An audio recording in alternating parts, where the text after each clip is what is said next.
And the problem is there's no suspended animation for relationships. So they're either going to be growing, expanding, or shrinking and dying. And long-term pause is the shrinking and dying. Connection is something that we humans are going to find one way or the other. So if we're not getting it in the marriage, we will find it somewhere else. Welcome to Marriage IQ, the podcast helping you become an intelligent spouse. I'm Heidi Hastings. And I'm Scott Hastings. Hey, Heidi, I know we tried to go through everything before we got married, but that wedding day came, and I don't think we really knew at all what we were in for. Well, we were so into each other. We at were. That point. We were into each other. And then real life hit when you started med school. Yeah, it was rough. I think we had our first child together 4 days before you started med school. That sounds about right. And that was pretty rough. And you had a huge major life change. And yeah, I'd been a career woman all my life. Then we were thinking, whoa, what's happened to that spark? What's happened to that? Ooh la la. I hardly ever saw you. And then more kids came along and more kids. Well, it's a good thing we have an expert on with us today who's going to talk about that. Yeah, so welcome to Marriage IQ, Dr. Lee Baucom. He's a therapist and a coach, and he's a podcaster like we are. He has the Save the Marriage podcast, and one really unique thing about him is that he's the creator of the Unpause app. So we're really, really excited to see how the things that he has to teach us could help us or you, whatever stage you're in. I think we're a little more connected now than we were in those days, but unpause those times of your relationship where you feel really disconnected and help you connect once again. So welcome, Dr. Baucom. Thank you so much for having me. I'm excited to be here. Oh, I love the cheering. We're happy you're here too. Well, Lee, I just wanted to ask, so this pause thing, like, isn't that sometimes good to pause? Yeah, so it's okay to take a pause, but not so much for the relationship. So let's back up. You kind of set it up well for what happens. You fall in love, right? And you spend all of this energy getting into that relationship. And you think, wow, we've got this love, and that love is going to carry us on. Oh, yeah. Yes. Oh, yeah. So then what do? You walk down, you have a short little ceremony. I mean, I remember it for myself. It was, I think, maybe 45 minutes. And I walked out with my wife on my arm going, that's all it took. Here we are. Now what? Now real life training, right? And it's on the job training with nobody to correct you as you're getting in there. So what happens from there is exactly what you described. It's going to be different for other people, but you say, well, we got this set and now we've got to do some other things. Like we've got to maybe do the parenting thing or the career thing or aging parents or hobbies or interest or travels or whatever it is. So we're going to hit the pause button, and that's not something anybody says they're doing, but they hit the pause button thinking we'll get back to us. We'll get back to that love again after. And this is where the problem steps in. Wait a minute, though, Lee. What if I really have to focus on passing my boards? I don't really know. But back in the day, though, passing boards. right when we got married. Studying for exams, I have to get that A. I mean, can't I push pause and say, honey, I got to study for this exam. This is coming up. I can't afford not to. That's a great question. And it put two things together. I've got to hit pause while I'm studying versus I'm going to hit pause for a while. And that's two different things. So one of the things that the pause button is not about is that you're not spending 100% of your time with each other. That's not a possibility. I mean, life does come along. And the fact is that you have made that commitment. So there is a shift in the psychology of that. There's a shift in the energy of that. The problem is when people hit the pause button and it's an ongoing pause, not like, hey, I'm going to be really busy for these next 3 weeks. Let me get my head down. It's a several year And it's a rolling thing, right? So yeah, I've got to do the boards and my specialization and on it goes until you realize that years have passed and you're looking over going, we haven't been in connection for years. And the problem is there's no suspended animation for relationships. So they're either going to be growing, expanding, or shrinking and dying. And long-term pause is the shrinking and dying. And it really sounds to me, Lee, like perhaps that pause that's long-term is not necessarily intentional. Meaning, like you said, we don't wake up saying, I'm going to pause today. Mm-hmm. It's like I don't wake up saying, I want to be a jerk today. It just happens. But I think, though, maybe what you're saying, what I hear you saying is that this long-term pause, it's not a plan. It's just like, oh my gosh, I have to react to life right now. Instead of for an exam, like I got to study for this next 3 weeks. Yeah. And then you're on board, I'm on board. It's more intentional. But becoming a parent, that took everything that I was familiar with, threw it out the door, including the time I would spend with you because I'm feeding, diapering, responding to cries, getting very little sleep. But that is the fact. It feels like these priorities are coming at us and we've got to take care of them. And so it's not a matter of, is there a way of balancing that? That's kind of the big thing. People don't sit back and say, how do we continue to prioritize our connection? It doesn't mean that you take all day, every day. The energy that it took to get to the altar is not the same energy it takes to stay in a happy relationship. Can you please repeat that, Lee? The same energy it took to get to the altar Yeah. is not what it takes to carry you through a happy relationship. Wow. Okay. And boy, do a lot of us put a ton of energy and effort into getting to the altar. So then what happens? Yeah, so that's the thing that we tend to think in one or the other ways, right? Like we're looking back going, well, we can't keep doing that. And so then we do the opposite of that, which is we'll get back to us eventually. It used to be years ago, I would hear, well, when we retire, we'll get back to us. I don't hear that as much anymore, right? There are times we think along the way, but the problem is that we live within our habits. And so in the beginning of the relationship, you're building these habits of connection, like you're talking to each other and texting with each other. You're doing everything to have that energy. Then when you settle in, and one of the things that I have to say is this doesn't mean the day after your wedding or the day after the honeymoon or a month after, that's when this happens. You do have momentum that carries you for a while, but sometimes that momentum makes you think that you're still relating when the pause has been hit, and it's just momentum carrying you, and eventually momentum runs out. And if you haven't been working on those connections, then the connection falters. What I hear you saying is that I may have pushed pause a year ago, but because the momentum from the honeymoon phase has carried me through, I didn't even realize it. I didn't recognize it. I don't feel it. I don't feel it. I don't feel the pain yet. Yeah. And I think research shows that sexual and relationship satisfaction that first year or two is still pretty high. And then it kind of takes a nosedive. Yeah.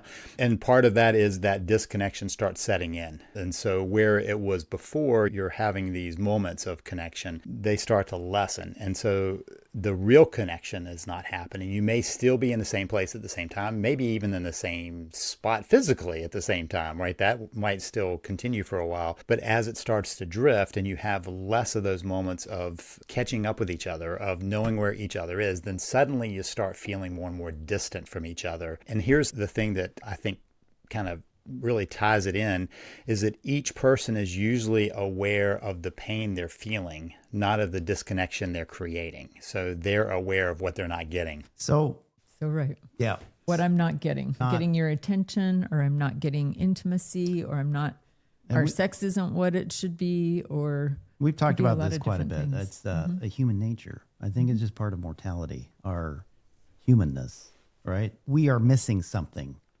And we don't think about what it's doing to the other person and what role I've played. What's my contribution? That's why one of the things we teach very strongly on here is to change from a stinky to a scintillating marriage requires first a change in ourselves. And I think you're kind of hitting on that. You're also hitting on intentionality, which is one of our 4 cornerstones, intentionally setting aside that time. So that creep, that pause doesn't happen. So one of the things I often push people on with intentionality is what you're trying to set up intentionally are the systems that keep you connecting. Because it's hard to think every moment, oh, I need to be working on that. But if you have the systems in place, then the intentionality follows that. So you're making sure you have the time, you're making sure you have the connection. I talk about these three levels of connection. And so then you can begin to think about the intentionality required for each of those levels. And if it's not happening, it's more easily to identify where that's not working so you can bring that back. Okay. So what are some of the systems then? So let's talk about those three levels, and then that might help us point to the systems. Okay. The three levels are physical, emotional, and spiritual. And so this is kind of my breakdown of that. Physical is any loving touch, any loving physical touch. And that's the part that we share with whatever other warm-blooded creatures. My puppy's beside me, and she's all about physical connection. She's up against my leg, and she understands that is that loving connection. So whenever I say it, people are like, oh, you mean sex? Well, no, but yes. That's part of it. But so is kissing and hugging and holding hands and patting legs and patting backs and back rubs and anything else. So all of that fits into there. Foot rubs, all of that, and that's nonverbal. Other than, hey, would you rub my feet? But it's nonverbal in actually the connecting part. And then there is the emotional connection. So emotional connection is partly nonverbal. As we're sitting here talking, if you're in agreement with me, you're nodding your head. And I go, okay, we're on board with that. So that's the nonverbal, I get you, I understand you. But there's also the verbal of sharing. And so that is the sense that you get each other. I get you, you get me. My wife laughs at my jokes, and I'm like, oh, okay, she gets my sense of humor. And that's a get part. And then there is the support. Do we feel like each of us are there for the good times and the bad times? Do we just feel supported by each other? That's the emotional level. The spiritual level, whenever I say that, people are like, oh, you mean religion? Well, no, but yes. That could be part of it. Sure, because that's where we root our values, but it's not just there.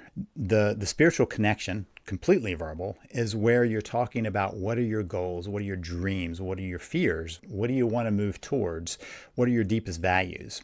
The interesting thing to me when I was doing a lot of premarital counseling with couples is that spiritual connection is where they fell in love. And then they stop being intentional about that particularly. So they talk about that deep conversation they had that usually starts like late in the evening and goes until early in the morning, where they talked about their childhood and their direction and what they want out of life. And then that spiritual connection is something that couples don't tend to talk a lot more about after that. So those three levels have three different kind of ways that we could be setting up systems to make sure they're happening. Can I ask a question? Is physical the ground level, and then emotional builds on top of that, and then spiritual on top of that? Or is it more like three pillars? I think it's more like three pillars. Yeah, that's what I would say too, because women often will start with the emotional or expect the emotional to come first and then the physical. Men, it's the other way around. Yeah, right? Here's probably. the thing that gets me that I also want to ask a question on is the spiritual one. And I think I agree. It's not necessarily religious at all. You could be an atheist and share in a beautiful sunset together and just you and your spouse and feel something very connecting. I think that's a spiritual experience. Maybe somebody might disagree with me on that, but I feel when we do it, it's a very, very And we're spiritual. not atheists. We're clear. We very much believe in God, but I think even those who aren't religious, to have those experiences, why do you think, Lee, that is the one that maybe gets neglected more than the others? So that is the deepest part of ourselves. What is most important to me, I don't share with too many other people. There may be some people who have some hints of that, but I can share more of that with my spouse, partly because that determines how we move along in life, where we're going to go. And so if you think that, oh, we talk about our day, we talk about what good times we have and bad times we have, you're still missing that part of what is most important to me? What do I build my values on? This is where mismatches really matter. If a couple, maybe they started kind of at a similar place of values, but maybe one changes, it pivots to something else from some experience or understanding, and they haven't been talking about it, then they're suddenly in trouble when that emerges, when it shows itself. They don't know how to cross that chasm that's now there. And before, it was, you felt like you were in sync on that. And that's something that changes, I think, over time. It becomes more important to most people as they age, core values matter. It's still what connects people in the early part. Often they tell me that they fell in love with who this person was at the deepest level. That's that spiritual place. The religious piece of that for people is where they hold their values and express their values. But the experiences shared together, what are my hopes? What are my dreams? What are my fears? That is a deeper level than I share with most people around me. You brought up a couple of things here. And one is that when we married, we were different people and we progress at different rates. And you get to a point where, hey, whoa, wait a minute. We had this connection spiritually way back when, and we're just at different places now because life happens, right? And it sometimes can be really hard to not have that shared spiritual or physical or emotional bond that you once had. And I guess that's the messy work that needs to happen, right? What's your thoughts on that, Lee? So if you've hit the pause button, you have at least reduced the amount of connection. There can still be physical connection. Maybe you still, even in those hard moments of life, still share that with each other, but that's not a day-to-day habit anymore. And that spiritual connection often is something that disappears with couples after their early part of their relationship. They're like, okay, we got that. We're on the same page. We have the same values. We have the same outlook. We have the same dreams. But they don't stay the same. I mean, what I thought about when I was 22 is not what I think about when I was 45 or 50 or now almost 60. So that changes along the way. And if you're not talking about it, it's really hard to figure out how that moves forward. The emotional connection, a lot of times I watch people confuse their reporting to each other with that. They come in and they talk about what happened that day. And how was your day is met with, well, I had 3 meetings and a report. That's not how was your day. That was what did you do today? And that doesn't build a whole lot of rapport. It's a whole lot of a report. And so when we get stuck in that reporting, it can feel like we're doing it. Talk about what the kids did. Mm-hmm. Years ago, I sent a couple on their assignment was to go to dinner and just talk for an hour. That was the whole thing. And they came in and I said, how'd it go? And they said, well, it was a little rough at first, but we talked the whole hour. And I said, what'd you talk? Well, we talked about the kids and we talked about the schedule coming up. And I'm like, that's the easy surface stuff. And so they had to do it again. And they came back and said, that was really tough. We haven't done that in a long time. It felt very awkward. And that's the nature of when we've disconnected and gotten now the habit of those connection levels. When we try to reconnect, it can feel very awkward and like you're completely out of sync with each other. Yeah, we've had date nights every Friday night for most all of the 30 years that we've been married. And we've tried to have the rule, no talking about work, no talking about kids. Sometimes we are not very good at keeping that rule. So last week we talked about work. And then we quickly, it's like, oops. We quickly corrected. We recognized and we corrected and we said, oh, we're not doing that. And then we did so. The interesting thing, though, is it is possible to talk about work and it be connecting. You can be talking about what's important about work, what's a struggle at work, what you're hoping to get out of work, and those would be connecting moments. When you're reporting to each other how work is going or going over the figures of work, that's not particularly connecting. Same with talking about the kids. If you're talking about how do we deal with this situation, that can be a connecting couples conversation. If it's a, you won't believe what the kids did today, not that you don't want to know that, but it's just not very connecting. It's an interesting thought. So what did we do with this child? I think that would be, potentially connecting point. I think for me anyway, that would probably come after we have connected. And I feel pretty good about our connection. We have other opportunities throughout the week where we're talking business things and that we're talking about children. Yeah. Our business hat, our relationship hat, our parent hat. Awareness.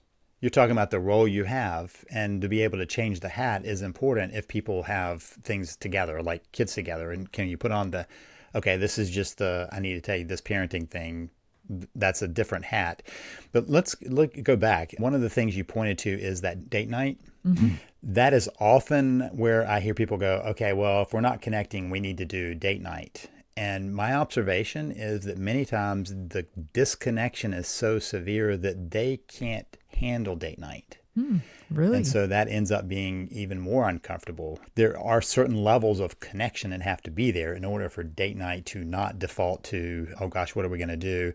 I watch the eyes rolling when somebody says, oh, we need to do date night. And the other person, the eyes are rolling, but the eyes are rolling because they don't feel that, right? They're not at that point. Because they're so disconnected. They're so disconnected, it can't hold that. So date night, romantic getaways, and both of those are fine in the right context. Even marriage intensives, I've watched people just completely lose the relationship because they insisted on a marriage intensive when the relationship wasn't at a place where it could hold that connection. So you start even smaller. You have to start smaller.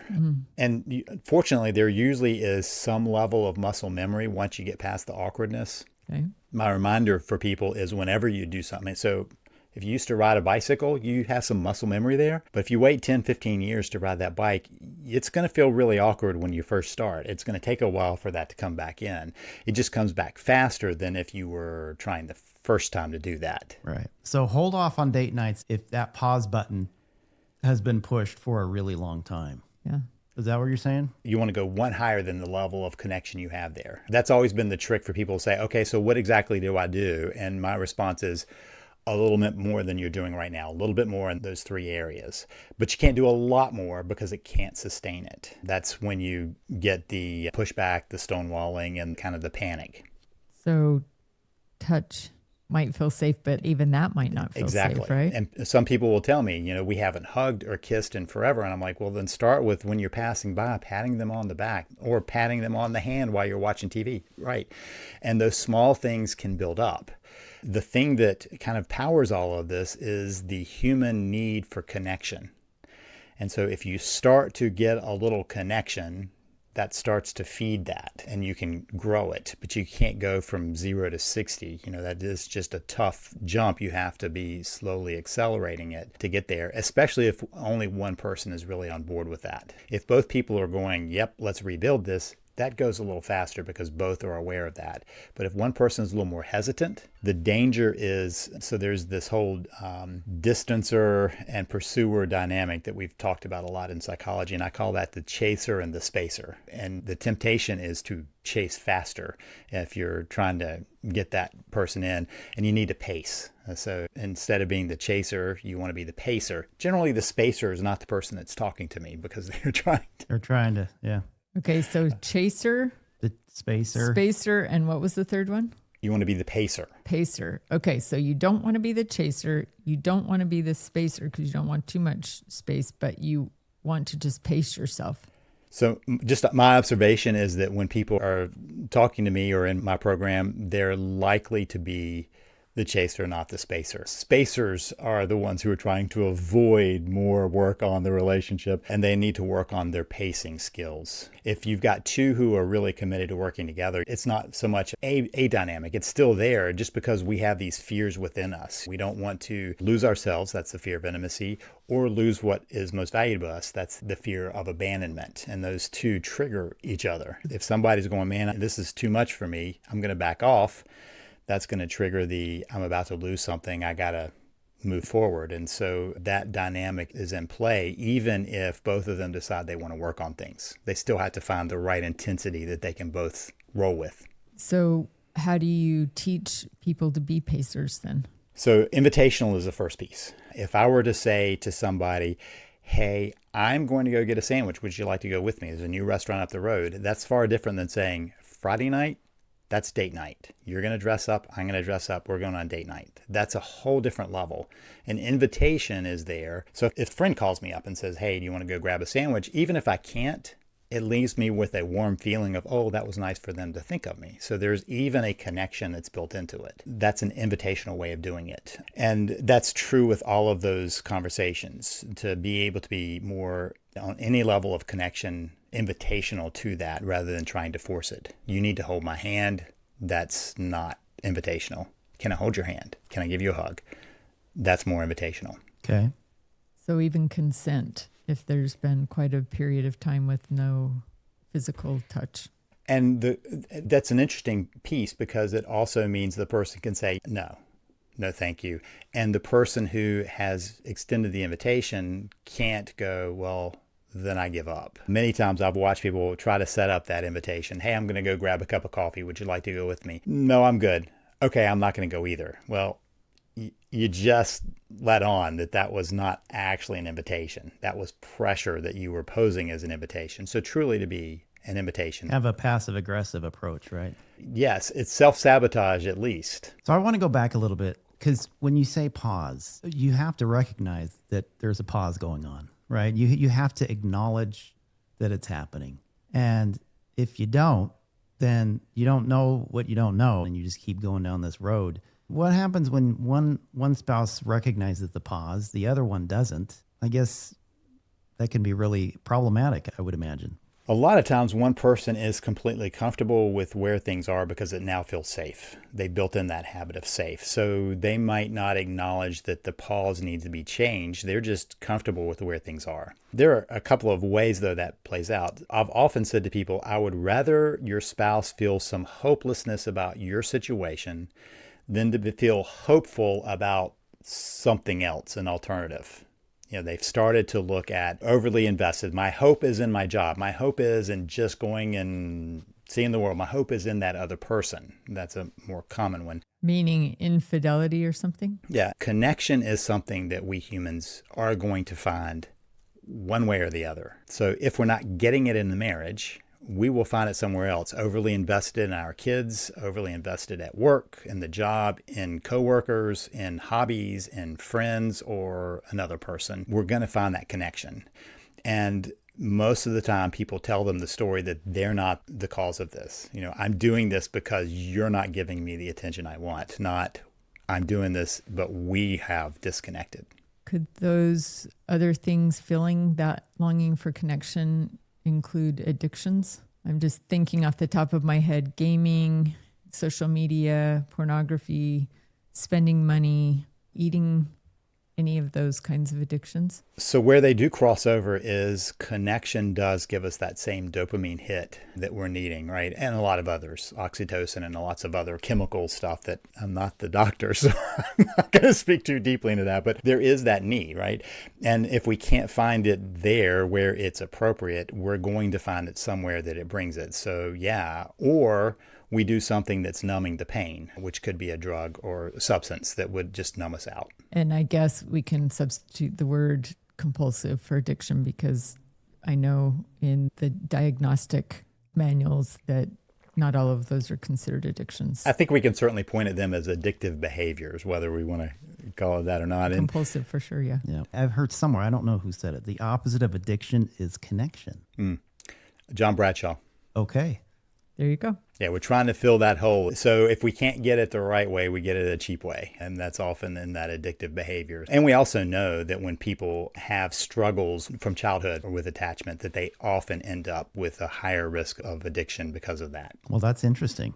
So the pause button definitely impacts more than just the relationship. It impacts other outside things that then also destroy the relationship further. The way our culture is designed, the relationship that is built in as the most connected relationship is your spouse. And so if it's not happening there, there's almost like the leakage from other places. You're still trying to find it somewhere else and still in pain from the fact that that's where you know it should be and it's not. Some of the studies they've done on the brain is that the same part of the brain that feels physical pain is the part that lights up when it feels the emotional disconnection, the pain from the disconnection. And so what do you do when you're in pain? You try to stop it. If I hit my hand, the only thing in the world that I'm aware of is my hand is hurting and I'm trying to figure out how to stop it, not thinking about what's the cause of this and how do I make sure that I do this safely. I just want to stop the pain. And so that happens in relationships too. I'm hurting from the disconnection. And so the easiest thing I can do is blame my spouse and look elsewhere for the connection. And those are pretty potent destructors of a relationship. Wow. So you mentioned that the first thing is that invitation, right? Because it's subtle, it's easy, it's non-judgmental, no pressure. What would be like a next level after you invite? So I talk about when you're working on restoring a relationship, there are 3 C's, and one is that connection. And the way you do that connection is invitational, but there's also changing yourself. And As soon as I say that, somebody says, you think there's something wrong with me. And my response is, we all have places where we stagnate. I mean, that is the nature of adulthood. That you get used to what's around you and you lock in. And so you stop showing up. You stop bringing energy into the relationship or into your own life. And so changing yourself is asking the question, how do I want to show up differently? Who do I want to be? Where have I stagnated? Maybe it's taking up a new hobby, doing something that brings more energy in. Maybe it's really looking at some places where you truly are blocked, but that's changing yourself. And that's a piece that it doesn't matter how your spouse is responding to connection. You can do that. You can do that work. And the third one is creating a new path, to create. So connect, change, create. And the new path is what I think is a fundamental miss for a lot of couples. They didn't realize that what they were building is being a we. We're in this together. We are in this. We're a team. And so a lot of creating that new path is understanding for yourself where you have not stepped into that, where you stuck with the you versus me kind of mentality that often comes in a marriage. When you're first dating, you end up with a you and me kind of thing, and you refer it, this person and me. And that you and me can get you a distance into the relationship. But when you say marriage, you have created another entity of the us, the we. The law even says that. There's this entity that is your marriage. And so treating it that way is important. And when you don't treat it that way, two people are going to become you versus me whenever they're in an intimate relationship if they're not seeing it as we're on the team together. So that's the creating that shift. Lee, can't I be a me in we? Can't I be an individual too? That is not outside of being a we. Let's use that team mentality for a minute. So I play a lot of pickleball now. And when I step on the court, as soon as we're practicing, I'm going, what do I need to do to shore up whatever problems my partner has? If I can. I mean, it's possible that there's some things that we're just together not going to be good at, and we're going to have to compensate for that. But how can I cover that? As opposed to going, wow, you should have hit better at that. Or, you really don't know how to play the game here, do you? I'm going, how can I support that? And so I need to play my best. I'm not losing myself to the team. I'm bringing my best self to the team. And so, yes, you can be the best you can be in the team. And the best is at that moment. I also have a kind of a belief that people really, for the most part, do the best they can given where they are. That didn't mean they couldn't be better tomorrow or might have been better yesterday, but right now doing their best. So that being a me is, can I be the best I can right now? And I don't think telling somebody that they need to be better is the way for somebody to decide they want to be their best self. Funny how that doesn't help, doesn't it? No, in fact, it kind of does the opposite. It sabotages. You need to be better. I use examples from all around my life when I can, but I remember I decided that maybe I could play an advanced level of pickleball. I can't, but I thought one day I might. And I got there and there were two other players that were kind of my level trying to do the same thing. And so the two of us, and then one on the other side, and then an advanced player were playing together. We should have lost badly because the three of us were even and this one guy should have tipped it over. And I watched him continually criticize his partner. I turned to my partner and I said, we've got this because he's going to crumble. And we ended up beating them 11-3 because the advanced player just tore him down. So no, it wasn't particularly helpful for him to be told all the bad things he was doing. What a perfect analogy that is.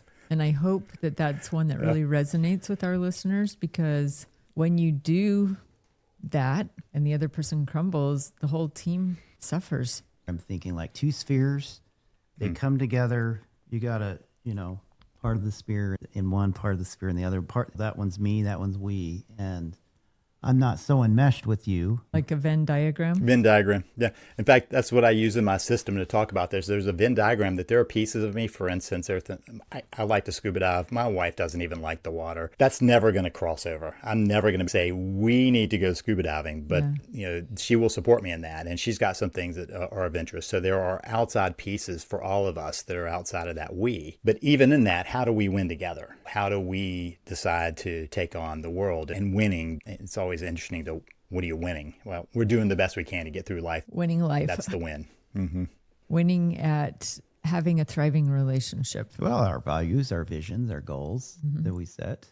If we've talked about those, right? If we've not gone on pause and we've continued to, or at least started to when we recognize that we haven't been clear with each other about those. Well, you can recognize that there are many times when that where are we headed is going to change over life. And as long as you're talking about it, you can adjust to that. Basically, in that short little ceremony we talked about in the very beginning, you joined your life path together. And so not having a conversation about that life path means that if you begin to see a divergent place, that's going to be difficult if you're not in conversation about it. I remember coming to a point where I could choose to be in this relationship or not. And it was very real and very, I don't know, guttural, I guess. And I said, I choose you. I choose you. I choose you now. I choose you forever. And that's how it's going to be. I mean, that is just how it's going to be. I am completely committed to this marriage and to you. And that was a great turning point in my life because, I had the choice. I think we all do, right? But it's nice to know and to feel with every ounce of who I am, that's what I chose. And that's what I continue to choose. And that can go through a whole lot of mess, that commitment. And because I was deeply in love and I still am deeply in love with you, we are two very different people than we were when we married. Mm-hmm. And as Esther Perel, and I'm sure others have said so well, that a successful marriage has 2 or 3 in it, and they're all to the same person or more. We actually kind of killed off this old marriage recently and started a new one. Yeah. We struggled with grief that necessitated, doing things different. My struggle with grief with the passing of my parents, it opened up a lot that it was like, we got to do things different. And it's weird how something like that impacts other parts of your life, including your marriage. But I could have just totally turned the other way and pushed pause on this while I deal with that, which I think we did kind of for a few months. And it was like, wait a second, this isn't working. The transitions do that, right? I mean, and every transition has its grief. It's just that yours are tied up to the loss of somebody, not just the grief of loss of a stage, but those griefs are marking that there's a transition. Whenever something is changing, we're going to have grief with it. And the question is, do you join together in that? And if you're joining together in that and navigating that, you can create the relationship you want because you face the fact that we're at the end of this point of life, this stage of life. And sometimes that's hard to look back and say, this part is over. There are some parts I really liked about it, but I'm moving on and it's over. And this new part, it's a little scary. Mm-hmm. But really exciting. Also very exciting. Almost every day we try to say, what is a new way we can approach this than we've done before? So we're doing crazy our stuff. Systems. Like we went ice skating on Friday night for our date. It was a lot of fun. Everyone laughed at us, but it was new. You're bringing new energy in, though. I mean, that when you try something different together, you bond around that together, and that allows that. It's interesting, when you said scary but exciting, I mean, there is no difference in our brain between those two other than what reading we're putting on it. Scary and exciting is exactly the same biochemical cascade. It's just exciting we want to go towards, scary we want to avoid.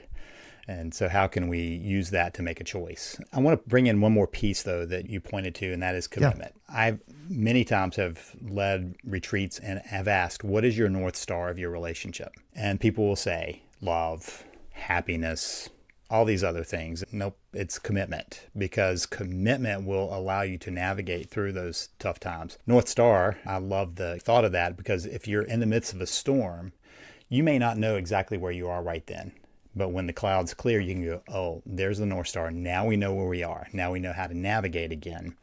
And not that it's a flawless system while there's the storm, but it's there afterwards. And the commitment that we make is we're in this, I mean, if people listen to their vows they were making, there's not many days left. We talk about sick and healthy days, rich and poor days, good days, bad days. That pretty much covers it. That's all, every day. And until death do us part is the end of that. And so we've already set the commitment for the rest of our lives. There's the commitment there.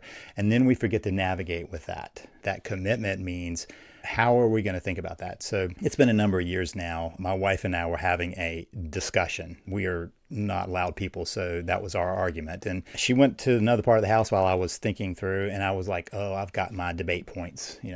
Let me go present this. And she will go, oh, you're so correct. And so I marched along. And I started and I had my finger up and she said, before you say a word, I just want to ask you, is what you're about to say going to help us or harm us in the fact that we are together through the rest of our life? And I went, yeah, never mind. That doesn't matter. Yeah. And that's a frame, right? I mean, you use that as talk about a system. Or this discussion that we're having, is it moving us forward? Because conflict can be either I want to win this, or it can help us to transform our relationship. One's helpful, the other just destroys. I agree with you. However, I'm thinking about if you have two different takes on reality and one is more objective than the other, how do you deal with that? Usually I've realized that both people think they have the more objective take on reality. So we have a problem. So I don't think there is a way to have a relationship where there is no conflict. My question is always, is the conflict serving your relationship?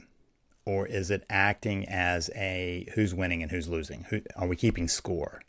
And so the objective part is usually more of a perspective part. Am I seeing this from a different perspective and you're seeing it from a different perspective? Are we going to have to find a choice? Yes, because we've put our lives together, but that's part of the process. Well, the reason I ask is because I'm sure you're familiar with the term gaslighting, but that's literally used to make a spouse or whoever think that whatever's happening is not reality, but it is reality. But who's saying it's reality, right? If you can't have an objective viewpoint, like a hidden camera, so to speak, how do you navigate? Because I could accuse my spouse of gaslighting me, but it's just their perspective that's different than mine, right? Like that gets kind of a little messy.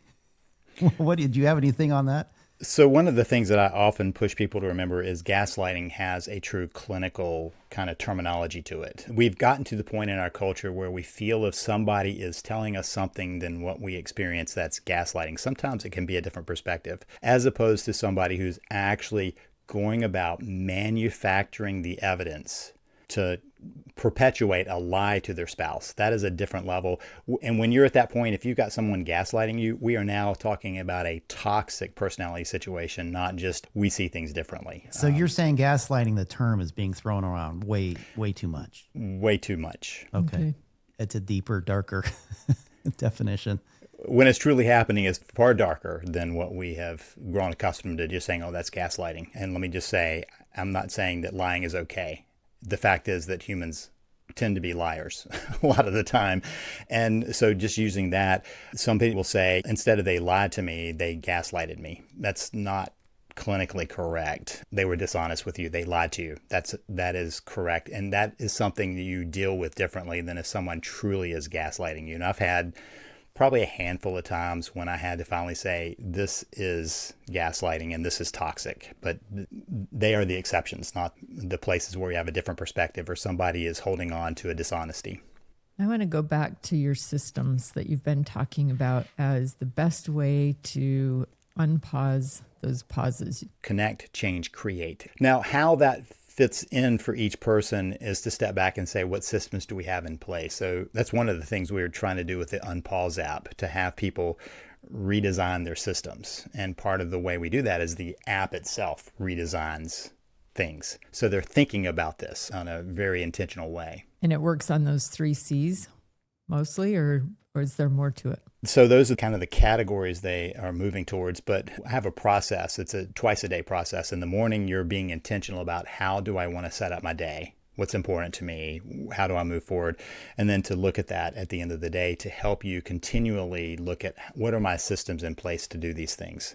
I tend to think that people often just get in such a habit of being disconnected that they, with the best of intentions, just forget to follow through. And we're trying to make sure that we're rebuilding those habits. So systems create the habits, and habits are what follow through on the reconnecting and meeting those areas. You have a morning habit, an evening habit that helps us stay intentional to connect with each other, right? That's a piece of the app, because we want to make sure people are intentional. The app itself has education pieces to it so people can understand more about what's happened, what's going on, and where they need to move. We have some assessments that are built into the app. And then there's some exercises that I ask people to do on top of that twice a day. So they pick something during the week that they're going to be intentional about. And that depends on their situation. They get to build that. We even built in a little help that if you're not sure, you can ask, and it gives you feedback on that. So does your app target different demographics, those who are newly married, maybe those who've been married a while? The actual demographic are those who have hit the pause button and are going, yeah, we need to not be in this place. So the demographic is it's paused, and they want to get out of it. Regardless of where they are in their marriage. Yeah. Newly married is not likely to use it because they haven't felt the pain of that yet. So, yeah. Cool. Man, that's awesome. We're going to go download your app. I think that's going to add to our excitement of this new phase of our marriage. We had been using the Gottman card deck on For date years. nights, and it's an excellent resource. I think we're going to We check need out yours something as new. well. Well, and I think too, just asking, like we started asking each other at date night, saying, what excites you recently? You know, what are you passionate What about? lights you up? Yeah. And then we just go back and forth, and it allows for just some deeper connection. You're at the place where a date night can happen because you have the connection to pull it through. Right. And if you don't, the app may or may not hit that level, does it? So you're trying to rebuild to the place where you have all the connection you want. But it's kind of like getting in shape, right? If I go to the gym, I'm moving towards getting in shape. Now, whatever that might mean could be different for different people, but I'm working towards that. It doesn't mean the first time I go in, I'm like, okay, 300 pounds on that bench press and I'll be good to go. Yeah. Right. We're building to that place, but wherever you want to build to is what we're trying to build to. Well, that's great. Yeah. Is there a fee with the app? It's a paid app. Most of the time I notice that when people have something for free, it gets about that much attention. Yep. We do what we invest in. You're right. So hopefully our listeners who are on pause or at least not fully unpaused, this might be a good way to invest in yourself Yeah. and in your relationship. I think we will. Yeah. That's great. I'm excited about it. Unpauseyourmarriage.com is where you find that. Okay. Great. So as we are coming near to wrapping up our time with you here, Lee, are there some final messages, maybe something that you're just dying to tell Like us? a high level takeaway. You know, the one I always like to kind of hit home is that team. You are the team. Can you be the best player on the team? If you use that, that will get you through a lot of the difficult stuff. Mm-hmm. Sounds like another North Star. You navigate as a team towards that North Star. Yep. Yeah. Yep. Well, this has been great. Yeah. Been great conversation. So people can find you at Unpauseyourmarriage.com. Oh, unpauseyourmarriage.com. Now, if somebody goes, we're past that, we're on the edge, that's the Save the Marriage system, which is a savethemarriage.com. Okay. And I know you have another program called Husband Boot Camp. Is that a separate website as well, or? We're actually converting that over to an app also. We haven't finished that yet. That's great. And that's for men who they want to be better husbands, but they aren't really sure how to make that happen, right? Yeah, I mean, I think a lot of people realize they don't have especially men don't realize they didn't have an example of what that looks like, how to be a great husband. And so we created it's a 30-day boot camp. So you've got a training and some exercises to do every day for that 30 days, and that gets you into shape. Well, I think a lot of our listeners are going to be interested in the things that you're producing and putting out there to help with better marriages. Well, thank you. From all of us at Marriage IQ, thank you so much. And thank you, everyone, for joining us today. We hope that you've been able to take away the new path forward from Dr. Baucom. And we hope to see you next time on another exciting episode of Marriage IQ.